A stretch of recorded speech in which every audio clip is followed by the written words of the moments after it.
I organized it and I missed it. I hit the button. We're going live. We're on YouTube. Could be on time. Someone should take out this one. Are we live? Yes, we are live. Okay. Welcome all to the House Energy and Digital Infrastructure Committee. It is Thursday, March 13th. We are here for a committee discussion, walkthrough, and possible vote on H125.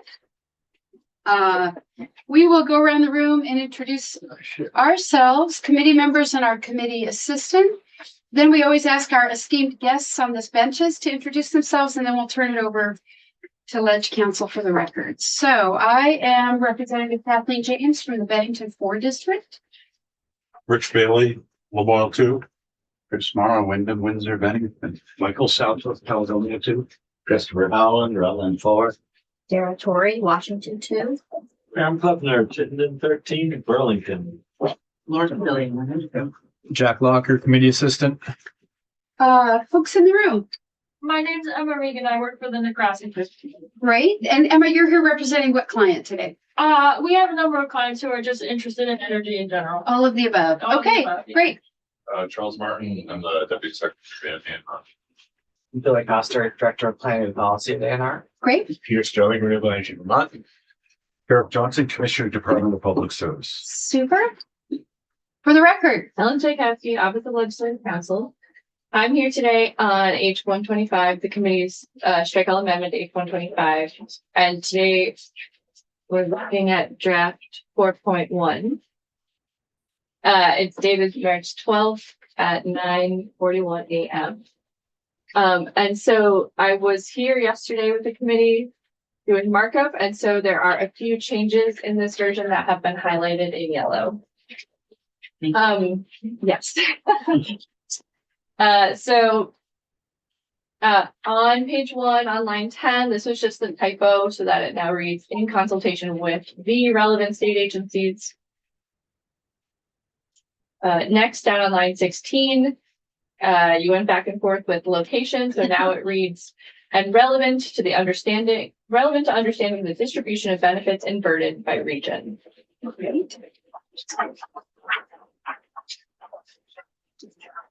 Next, on page 2, subdivision 4, the number of homes receiving incentivized weatherization services by income quintile and county. You added county back in. Line 7, firms and workers in thermal and renewable energy sector trades. Line 14, vehicle registrations by fuel type for light, medium, and heavy duty vehicles.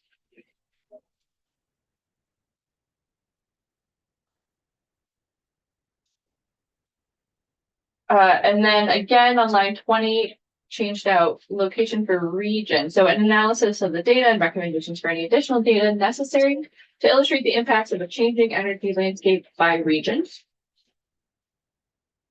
And then again on page 3, better understanding the benefits and burdens of changing energy landscape by region. Great. Does anybody have any questions or comments on these updates? Okay. So we received written testimony yesterday, as promised, from Secretary Moore of ANR, and I forwarded those to the committee and to Ellen, and they are posted on our website. So I think our task for today is to walk through Secretary Moore's comments, and so I'm glad that ANR is here, and other folks to shed any necessary light. And discuss with Ellen while we've got her, because we do have Ellen for the morning, which is great, right? You don't have to be anywhere. I'm going to 2 other committees after this, but I will be here for the next hour and a half. Okay, correct. We have Ellen for an hour and a half, and our dual mission is to finish this bill and then start our 289 walkthrough, but our primary task is to finish this. So we're going to have to take the time it takes to do that. Because tomorrow's crossover. So did folks have a chance, or can they call up on their screens Secretary Moore's testimony and, are folks able to find that? It's under, Bill, I can, H-125, witness documents. And then H-125 A&R comments, Julie Moore it's from yesterday. I'm printing some right now as well. Great. Question when you're ready. Okay. From Sibelia. So. It's not immediately clear to me. So I guess that's a question about, there's an ask to modify the bill to initially require a one-time study. And so. Is that instead of an ongoing report? That's my understanding.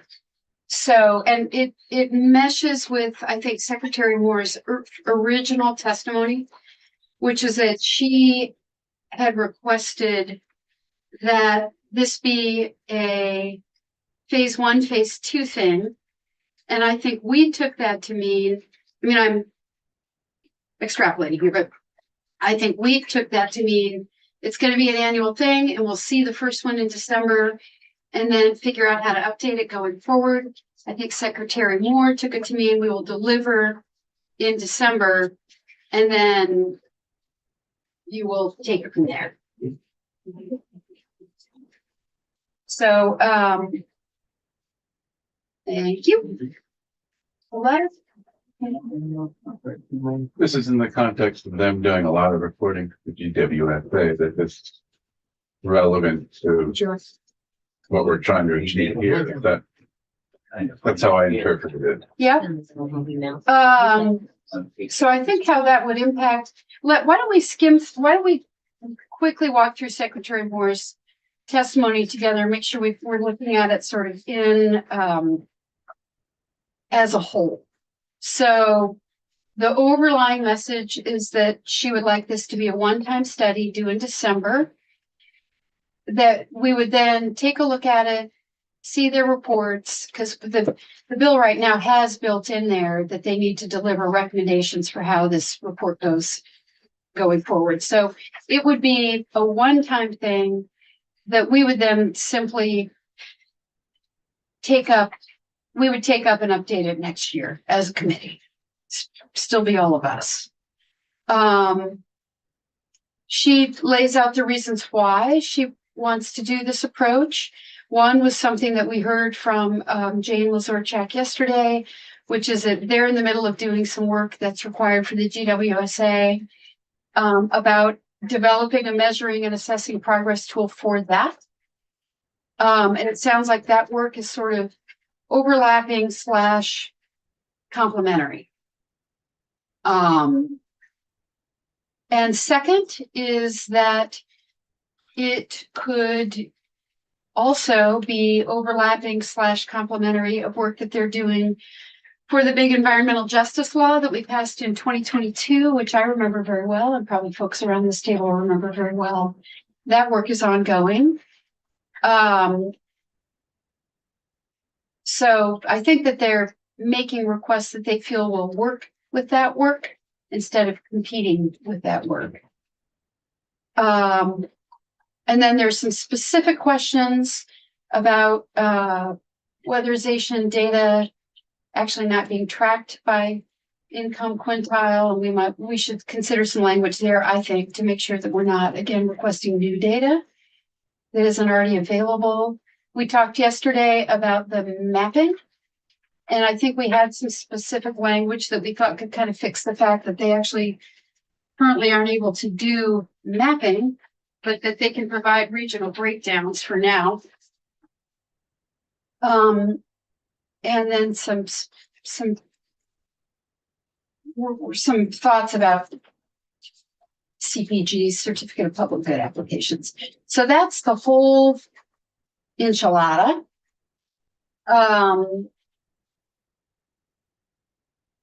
And general thoughts, I guess I can go first.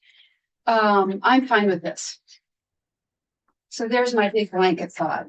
Other thoughts from other people? Yeah, Rep. Southworth? I guess my question would be, when is the reporting on Act 154 due to be published? First part.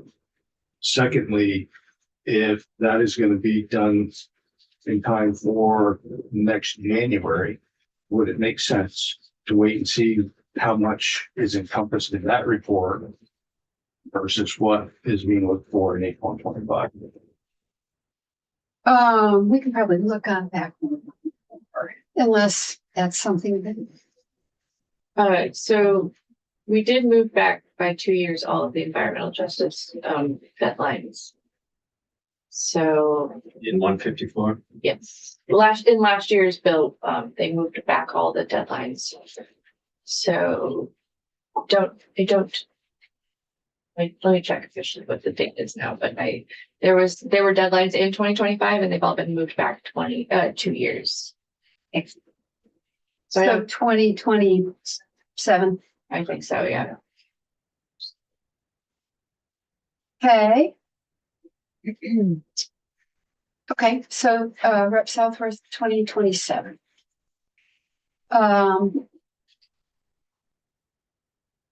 So unless folks have other, So the second part of my. what was the second part? It makes more sense to wait until that report comes out to see what is in that report versus what is being asked for in H125.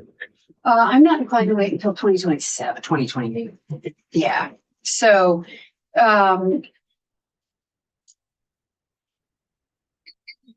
it doesn't make sense to me to wait that long. This first phase is coming out this spring, This- summer, right? This, the EWSA reporting is coming out in May. That's the tool. Yeah, which it's different, but it overlaps potentially with what we're trying to achieve. I think that was what Jane said, May. Yeah. May. Yep. Yes, I agree with your general blanket agreement. I think lining up the quintiles to match how weatherization's currently reported based on percentages of AGI will give us enough insight into the different parts of the income market. And I think we do,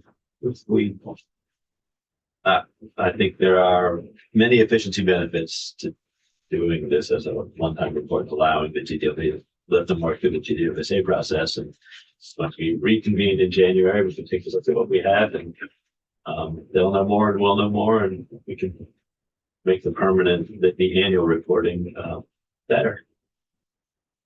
Yeah, Rep Sibilia. I think generally agree with you, Madam Chair. I do want to make sure that, so we have edits that we requested that came. I don't know if the secretary had the chance to review those edits. So the thing that I'm worried about is we don't just want a status report of, what's happening globally in the state. We really want to start to understand if there are soft spots in the state. And so we made changes to talk about, put back in language on region, which is broadly defined. Is that going to be acceptable to the agency?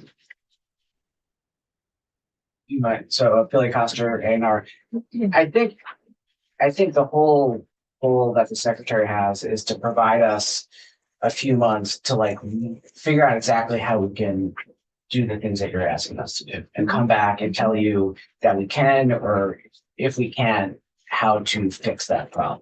So yes, I think we are open to the idea of providing regional information so we can see how things are happening differently in the state. We may have some obstacles in that, so that's what we're going to run to ground, come back to. But yeah, I think as long as, so I think we said we wanted to work with the agency on this if at all possible, as long as there's clarity that we're really trying to understand if there are regional soft spots here, that we're all on that same page. Yeah, take the lead and tell us what we don't know. I would be fine. Okay. So, language wise then, since we have Ledge Council here and Secretary Moore's testimony in front of us,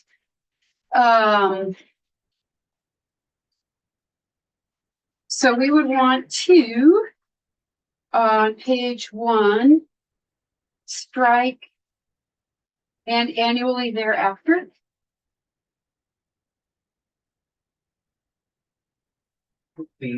Which line is that on? Sorry. Line 9, page 1, line 9. Okay.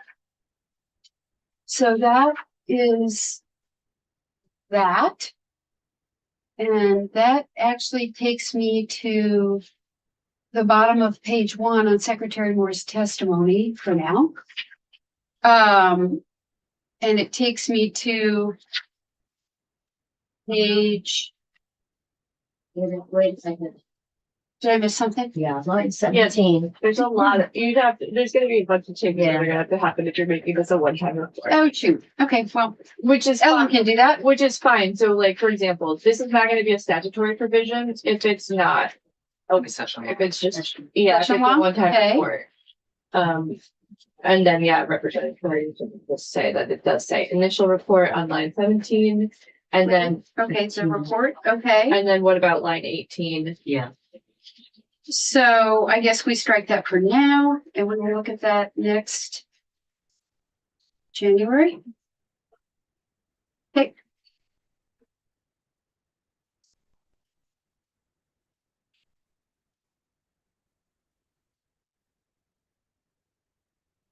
Okay, now we're at page 2. Lines 5 and 6, and we now come to how weatherization data is actually reported. Or did we need to address line 2, the active CPG? Yeah. Yes, She recommended. sorry, okay, that. sorry. I think God Rectori's here. I just read. Okay, so that skips us forward to the active certificate of public good applications. While this data exists, it's not currently regularly reported and require new. I mean, they have a database that will need to be searched. Mm-hmm.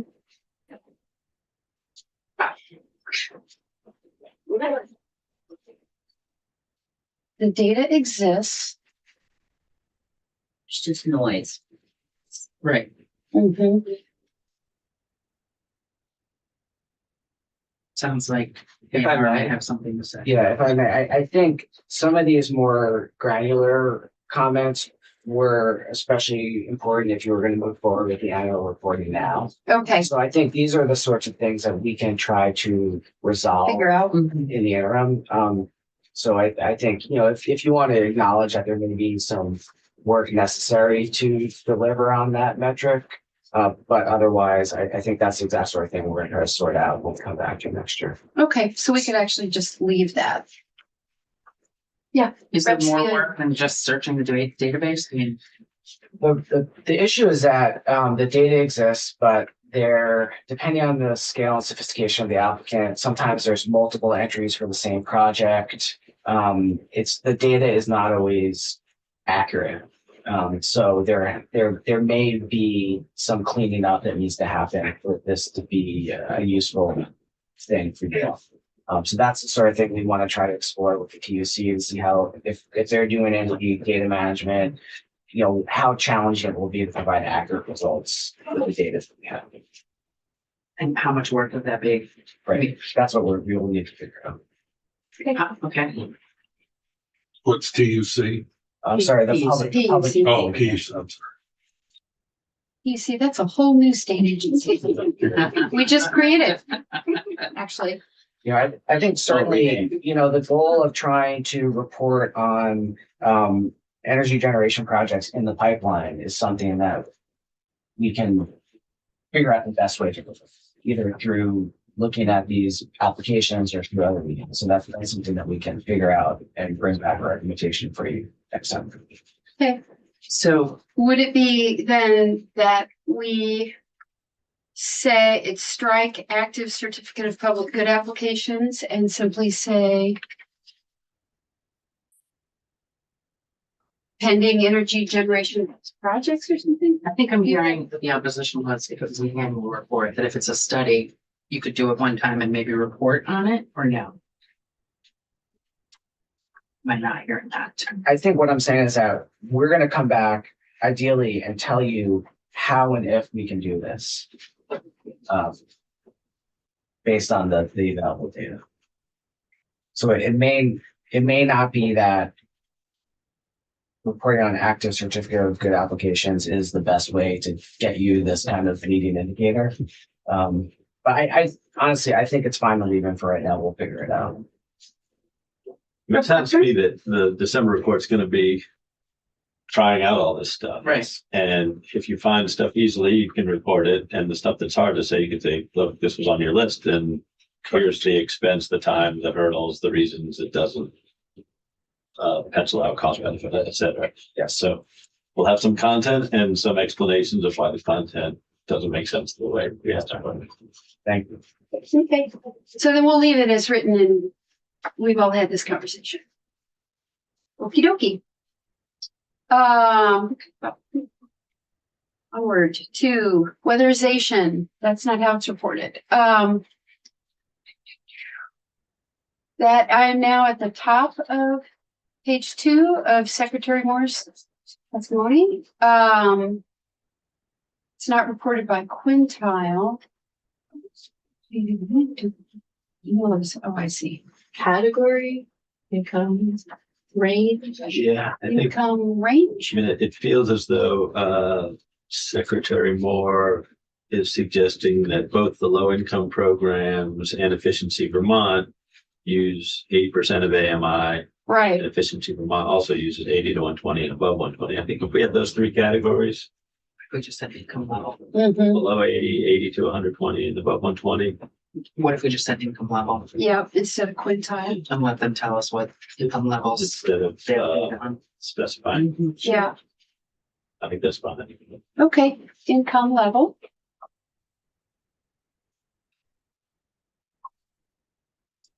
Now, I'm not seeing any other, bottom of page 2, Well, I'm sorry, let's back up to that. yeah, Unless that will cause confusion, if anyone thinks we say by income level, that will leave someone trying to interpret this saying, well, did they mean by quintile or did they mean by decile or did they mean by? I think they'll just match it to to the buckets I think they'll just match it to the whatever income brackets you already have. I think it just means show us by income and whatever income levels they're using. Sounds like it's the typical LMI moderate income buckets that we use all the time. Okay. I feel confident. Good. Okay. I will rely on. Plus there's because there's someone sitting behind you nodding your head. Okay. Which imparts confidence. Okay.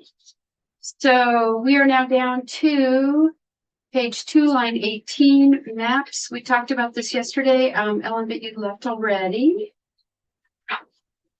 And we felt that we could, instead of maps, say regional distribution, which acknowledges the fact that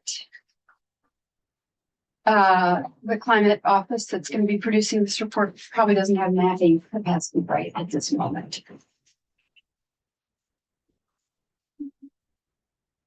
So it would be great to hear from ANR about how we get this mapped. Also, Does it say later in? I mean, that is part of what's coming. Yeah, I think this initial report, we would be identifying gaps, but as we do things like mature Act 154 requirements, you can see more data on regional services, actually in other avenues. It's worth it. But this initial December 15th, when we get that, it's. And I'll say that on page 3, and then we see the hints. But on page 3, by the end of the bill, we are very specifically asking for data analysis, recommendations. How can we illustrate the impacts by region? I'm sorry. Oh, you're. I'm kind of in there. I think the last section of the bill makes it really clear that we hope to increasingly map by region. So what I would hate is to get back, you'll have these when we finish out what we're working on for 154 or like work for that. Say that again? That you'll have mapping in 2028. Which may be But not the until intent. then? Yeah, I would love to hear, so, how could we have this Sure. data graphically?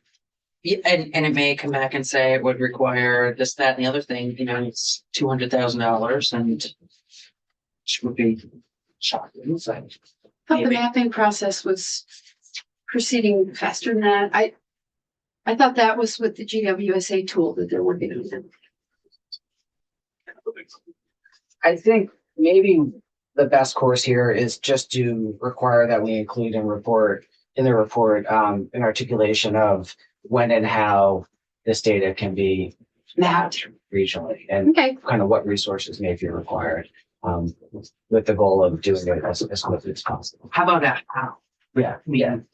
I think that's we can go and look at the work we're doing under the Environmental Justice Act, for the Global Warming Solutions Act, see how that all lines up and how it doesn't with this, and then say, here are the gaps. This is what it would cost to provide you this in a map or visual. And I don't think it would be as expensive as you just said, but So Okay. should we change language then? I think we should. I see hands up, but I don't want to lose my thought. I think the place to put this in, page 3, line 6, any recommendations for future reporting requirements, and let's put that mapping thought there. Okay, Rep. Morrow and Rep. I Southworth, think, and Rep. Kleppner. Rep. Bailey had his Bailey. hand up first. All right, sorry. In the order that All you right. deem appropriate. Thank you. Now we have a basic idea what the report gonna look like. Yeah, My question is, do we need to draft a law or for them to do this work? Or can they do the report and get us a draft by December and then look at the report and then hash through this? I'm not sure how we can direct by just saying, well, you got it here, we'll put this on the back burner until we see your first draft, we cannot. Yeah, sorry, that's the easy answer to that. We can't just, unfortunately, we can't just say like, okay, we all talked about it. See you in December. They need us to pass this bill for them to do that work. Rep. Morrow? I have a more general state IP question. Do we have a GIS center somewhere? Like, Mhm. Okay, yeah, we should know about that. So this kind of thing could be sent over to them to Mhm. deal with. And that's in ADS? or- ACCD, I think, right? No, it's an ABS. Is it an ADS? Yeah. We have some organic GIS people at the agency, but I think some more shared services, is that right? Yes, so we work directly with folks in ADS who do a lot of this mapping. They have folks that are dedicated to our agency, so they're almost embedded. So we're working with them all the time on these sorts of activities. Okay, But yeah, certainly feel free to reach out and hear from them as well. yeah, good question. Thank you. So Rep. Pepper? My question is, Okay. Rep. Kleppner? Sorry, get in line. Thank you. Rep. Kleppner? come on. And my apologies for everyone who's heard this from me before, but I'm not sure you were in the room and since you could be working on this. I think our initial conversation about visualizing the data and maps was, at least for me, in hopes of seeing a map that shows where the gas stations are and where the charging stations are. And then as we compare that year by year, we can see our gas stations dropping out at a rate that's going to leave some people stranded and our charging stations not getting built out as quickly to leave other people stranded. So, it's like comparing year by year. One map will be useful because we'll be able to see where the deserts are. And then a time series, you can be able to see the trends, see whether it requires intervention or whether the market's just going to be intervention.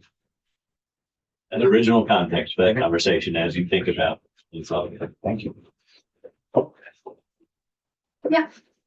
So the GIS, how much time would, like, looking at this data that we've asked for right now, if we were to send this over to ADS, do you have an estimate of how long it might take them? I mean, these are all existing data sets. Yes. I don't know that I want to speak for GIS. Some of it seems like it would be somewhat simple, like plugging in addresses and having like a geolocation point on the overlay on GIS, but I'm not the technical expert on their activities, so I don't know that I can give a reliable estimate of any really might have. Okay. But if we're mapping existing data, one would think it wouldn't take them that long. Certainly we wouldn't have to collect or find the data prior to and then overlay. Okay. Great. Me too. Okay, this isn't legal, but legal language, but where I was going with page 3, line 6 was any recommendations for future reporting requirements, including how and when all relevant data could be presented on a map.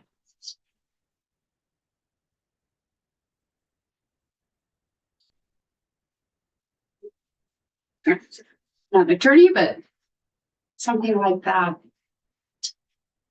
Let me ask Ellen to read back the changes. Yes, I just want to look at Secretary Moore's. So we took out C1. Yeah, that's going to be replaced with regional distribution and graphic displays of the data components.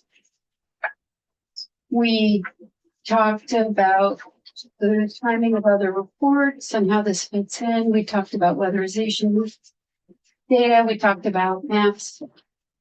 And we talked about certificates of public good.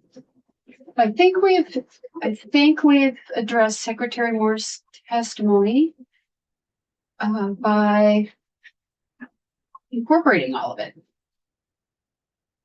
And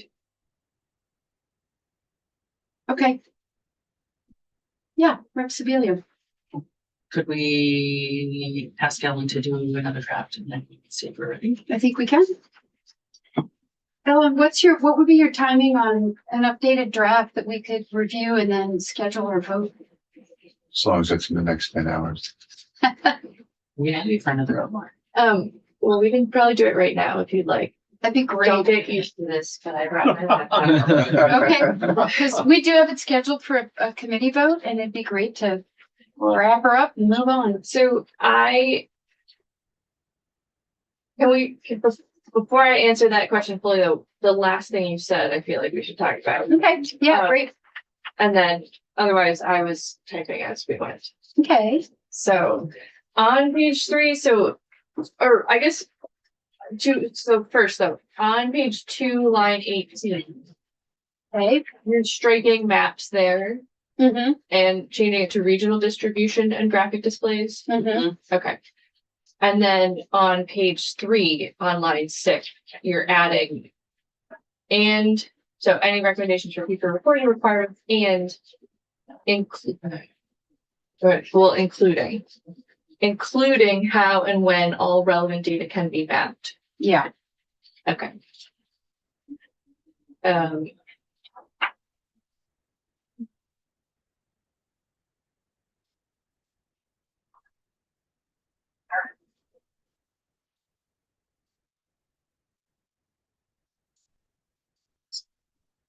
All right.